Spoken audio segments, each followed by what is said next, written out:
Tokyo Paralympic में भारतीय खिलाड़ी पिछले 2 दिनों से शानदार प्रदर्शन कर रहे हैं और 2 दिनों में इन खिलाड़ियों ने 7 पदक भारत के नाम कर लिए हैं।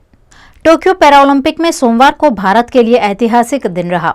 भारत की अवनी लेखरा ने शूटिंग में गोल्ड मेडल जीता। टोक्यो पैरालंपिक में भारत का ये पहला गोल्ड मेडल है। वहीं डिस्कस थ्रोअर योगेश कथुनिया ने F56 श्रेणी में रजत पदक जीता। योगेश 44.38 मीटर की सर्वश्रेष्ठ प्रयास के साथ दूसरे स्थान पर रहे। जेवलिन थ्रो में भी भारत के हिस्से में 2 पदक आए। देवेंद्र झाझरिया ने F46 कैटेगरी में रजत और सुंदर सिंह ने ब्रॉन्ज मेडल जीते। टोक्यो पैरालंपिक में भारत के अब 7 पदक हो गए हैं। इससे पहले कल नेशनल स्पोर्ट्स डे यानी रविवार को भाविनाबेन पटेल ने महिलाओं की एकल टेबल टेनिस स्पर्धा क्लास 4 और निषेध कुमार ने पुरुषों की T47 ऊंची कूद स्पर्धा में रजत पदक जीते थे। डिस्कस थ्रोअर विनोद कुमार ने एशियाई रिकॉर्ड के साथ पुरुषों की F52 स्पर्धा में कांस्य पदक जीता था। हालांकि उनकी शारीरिक कमी के क्लासिफिकेशन पर विरोध के चलते वह जीत का जश्न नहीं मना पाए। पदक समारोह भी 30 अगस्त की शाम के 17 तक स्थगित कर दिया गया। टोक्यो पैरालंपिक खेलों में भारत का शानदार प्रदर्शन लगातार जारी है। जैवलिन थ्रो की F64 कैटेगरी में सुमित अंतिल ने वर्ल्ड रिकॉर्ड के साथ गोल्ड मेडल जीता। ये भारत का टोक्यो पैरा ओलंपिक्स खेलों में दूसरा गोल्ड समेत कुल 7वां मेडल है। गुजरात को इस बार कम बरसात के चलते सूखाग्रस्त घोषित करने की तैयारी चल रही है। वहीं दूसरी ओर लो प्रेशर क्रिएट होने से गुजरात में बारिश होने की संभावना भी मौसम विभाग ने जताई है। बंगाल की खाड़ी में सक्रिय लो प्रेशर सिस्टम उत्तर पश्चिम दिशा की ओर आगे बढ़ रहा है, जिसके 1 सितंबर तक गुजरात पहुंचने की संभावना है। इससे सूरत समेत दक्षिण गुजरात में 1 से 3 सितंबर तक अच्छी बारिश होने के आसार हैं। गुजरात में अब तक 350.33 मिलीमीटर बारिश हुई है, जो पिछले 30 सालों के मुकाबले बहुत कम है। पिछले 30 सालों में गुजरात में औसतन 840 mm बारिश दर्ज हुई है। इस साल सबसे ज्यादा खराब हालत उत्तर गुजरात और कच्छ की है। उत्तर गुजरात के डैम में अभी सिर्फ 23.97% पानी है, जबकि कच्छ के बांध में 21% पानी है। गुजरात के 207 बांध में से अब तक अगर भरे हुए बांध की बात करें तो दक्षिण गुजरात के 13 में से सिर्फ 1, जबकि सौराष्ट्र के 141 में से सिर्फ 2 डैम भरे हुए हैं। जबकि गुजरात की लाइफलाइन कही जाने वाली नर्मदा नदी और उस पर बने सरदार सरोवर बांध में 45.51% ही पानी है। सौराष्ट्र के 141 बांध में से सिर्फ 40% पानी बचा है। उत्तर गुजरात में अभी तक सीजन की बारिश के 5 राउंड में से केवल 2 राउंड में ही अच्छी बारिश हुई है। इसके साथ ही सूखे की संभावनाएं प्रबल हो रही है।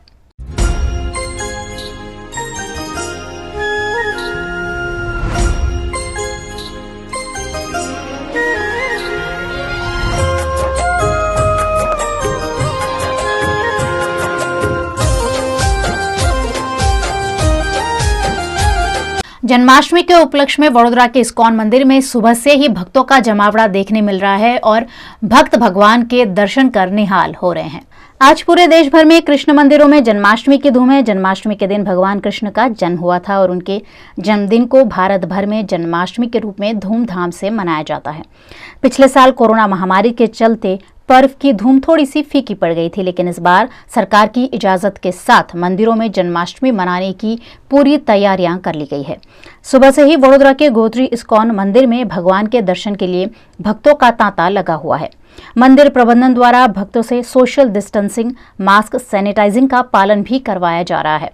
रात 10 बजे से 12 बजे तक भगवान के पट बंद रहेंगे और रात 12 बजे भगवान का उत्साह के साथ जन्म कराया जाएगा। मैं बड़ौदा में ही निवासी हूँ और मैं बड़ौदा से यहाँ पर आया हूँ और यहाँ आकर मैंने देखा कि किस तरीके से यहाँ पर जो इस्कॉन की जो संस्था है उसने बहुत अच्छी तरीके से पूरा इंतज़ाम किया है, और जिससे कि हमारी कोरोना काल में भी भक्ति में कोई भक्ति की शक्ति बनी रहे और एक साथ जो है हम कोरोना के प्रोटोकॉल को भी फॉलो कर सकें। तो इसके लिए मेरी तरफ से इस्कॉन की जो संस्था है उसको बहुत बहुत बधाई कि इतने दुर्गम काल में भी उन्होंने इस कार्य को बहुत अच्छी तरीके से आगे बढ़ा रहे हैं। और जो कृष्ण जन्माष्टमी है जो एक पूरे भारत में मनाया जाता है, उस अवसर पर मैं सभी बड़ौदा वासी, गुजरात वासियों को बधाई देता हूं कि इस जो हमारा उत्सव है उसको हर्षोल्लास के साथ आगे बढ़ाएं और एक साथ ही साथ कोरोना काल में जो भी हमारी गतिविधियां हैं उसके हिसाब से ही आगे बढ़ें। धन्यवाद। हम लोग बड़ौदा से ही हैं, मेरे हस्बैंड गेल में हैं, तो हम लोग यहाँ पर दर्शन करने आए हैं इस्कॉन टेम्पल में, और यहाँ आके मुझे बहुत अच्छा लगा और सोशल डिस्टेंसिंग का भी बहुत अच्छे से पालन हो रहा है, सारी गाइडलाइंस फॉलो हो रही हैं। तो मैं आज कृष्ण जन्माष्टमी पे सभी को उनके जन्म दिवस की बधाई देना चाहती हूँ। जैसे कहा जाता है कि श्री कृष्ण ने जब जन्म लिया था तो रात का अंधेरा हो रहा था, और जब उन्होंने जन्म लिया तो सारी जेल के दरवाजे ओपन हो गए, सारी बेड़ियाँ टूट गईं। तो बेसिकली ये यही संदेश देता है कि जब भगवान हमारे हृदय में आ जाते हैं तो हमारे हृदय में जो अंधकार होता है अहम का, वो दूर हो जाता है अपने आप। तो ये इसी संदेश के साथ मैं फिर से बधाई देना चाहती हूँ PNM के दर्शकों को और आप सबको इस्कॉन मंदिर की तरफ से बहुत सारी शुभकामनाएं। श्री कृष्ण जन्माष्टमी महोत्सव के इस पावन पर्व पर इस्कॉन मंदिर की जो आज 30 तारीख है, सोमवार है, और आज ही जन्माष्टमी पूरा देश मना रहा है। सुबह से यहाँ श्रद्धालु भक्तों की बहुत सुंदर भीड़ है, सब आ रहे हैं, दर्शन करके जा रहे हैं। अभी 1 बजे तक मंदिर ऑलमोस्ट अब बंद हो गए हैं, फिर सायंकाल 4:30 बजे से खुलेंगे और रात्रि 10:15 साढ़े 10 बजे तक भाविक भक्तों और श्रद्धालुओं के लिए दर्शन होगा। उसके बाद चूँकि सरकार की बहुत सारी कोविड-19 के कारण बहुत सारी गाइडलाइन हैं, तो 10:30 के बाद हम भाविक भक्तों और श्रद्धालु दर्शनार्थियों के लिए मेन गेट बंद कर देंगे और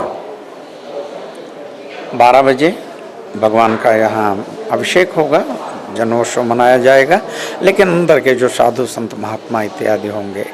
कल नंदोत्सव है, पारणा का दिन है, सुबह 7:30 बजे से दर्शन होंगे 1 बजे तक, सायंकाल 4:30 से 9 बजे तक। ये चूँकि ये स्थिति और परिस्थिति ऐसी है कि सब कुछ को ध्यान में रख करके भगवान श्री कृष्ण 5000 वर्ष पहले उनका जन्म हुआ था, और हमारा देश ही नहीं अपितु जहाँ हमारे देश के लोग हैं, वैदिक संस्कृति को मानने वाले, सनातन धर्म को मानने वाले, सभी जगह आज हर्षोल्लास से भगवान श्री कृष्ण का जन्मोत्सव मना रहे हैं।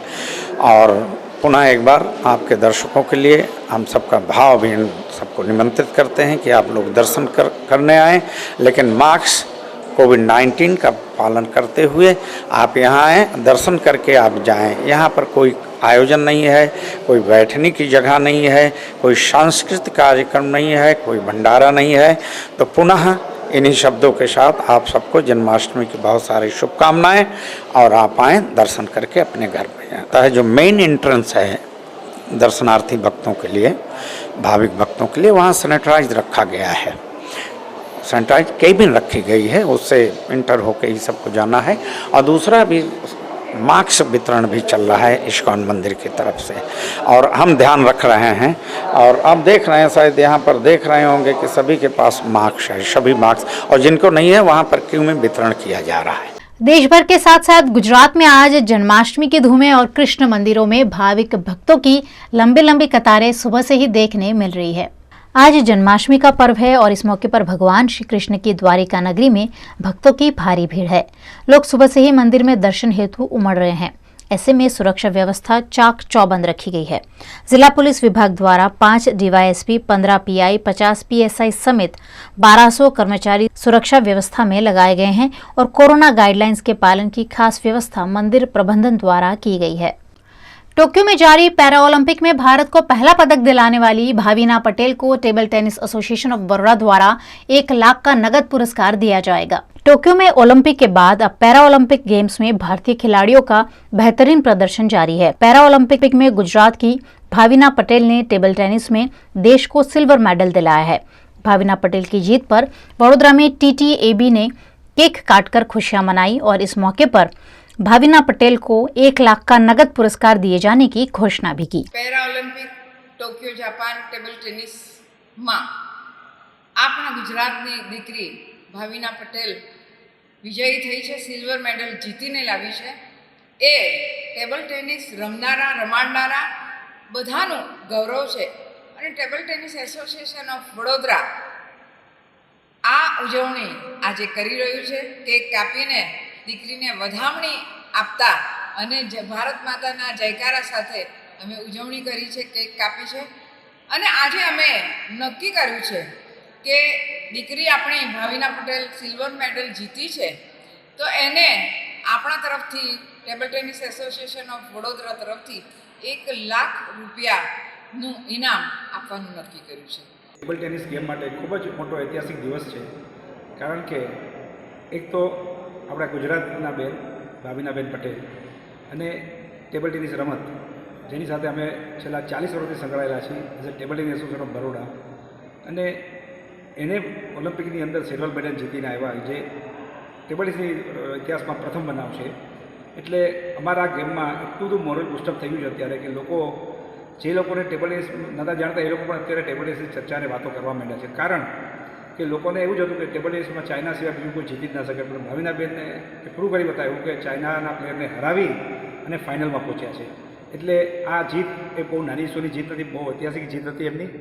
આ જીત માટે આજે અમે લોકોએ બધા જ વડોદરાના ખેલાડીઓ ભેગા થઈ કેક કાપી એમની ઉજવણી કરી છે।